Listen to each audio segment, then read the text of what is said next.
Shalom, Bapak Ibu Saudara yang terkasih, semoga tetap sehat hari ini dan kita akan memulai hidup kita dengan merenungkan firman Tuhan. Terlebih dahulu kita bersaat teduh.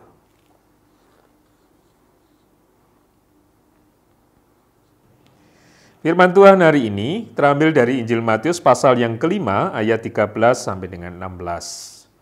Injil Matius pasal yang kelima ayat 13 sampai dengan 16 demikian. Kamu adalah garam dunia. Jika garam itu menjadi tawar, dengan apakah ia diasinkan? Tidak ada lagi gunanya selain dibuang dan diinjak orang. Kamu adalah terang dunia. Kota yang terletak di atas gunung tidak mungkin tersembunyi.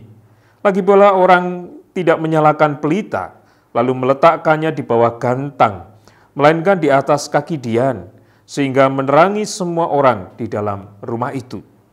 Demikianlah hendaknya terangmu bercahaya di depan orang, supaya mereka melihat perbuatanmu yang baik dan memuliakan Bapamu yang di sorga.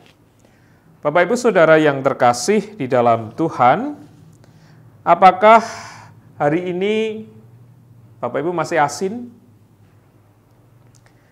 Apakah hari ini Bapak Ibu masih shining atau terang?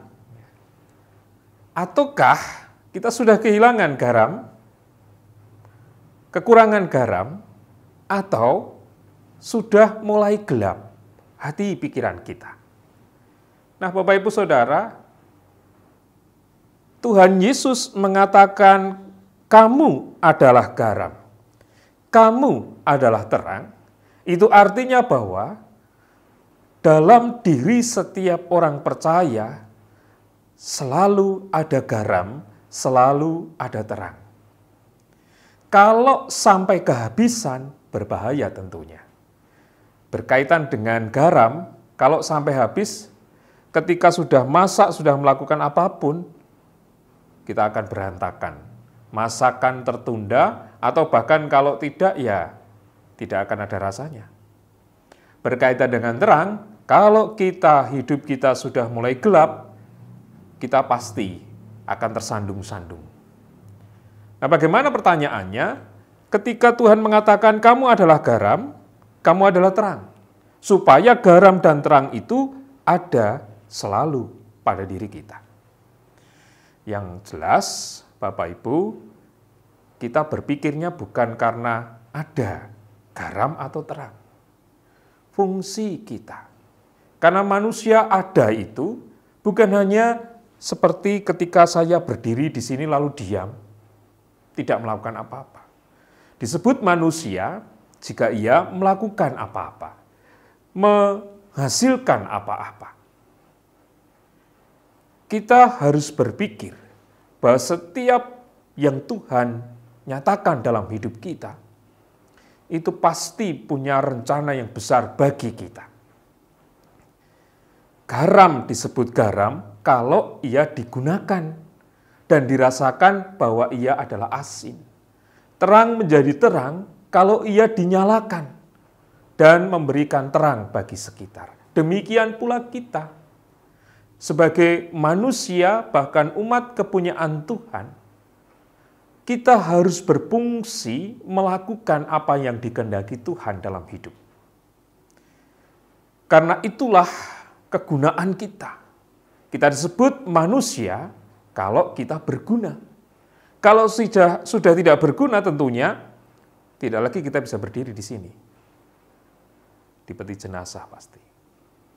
Nah, oleh karena itu, saudara, ketika Tuhan mengatakan kamu adalah garam, kamu adalah terang, mari kita selalu berusaha merasakan bahwa hidup kita ini bukan hanya manusia secara fisikal, tetapi manusia yang menghasilkan guna, sesuatu yang dapat kita wujudkan dalam hidup.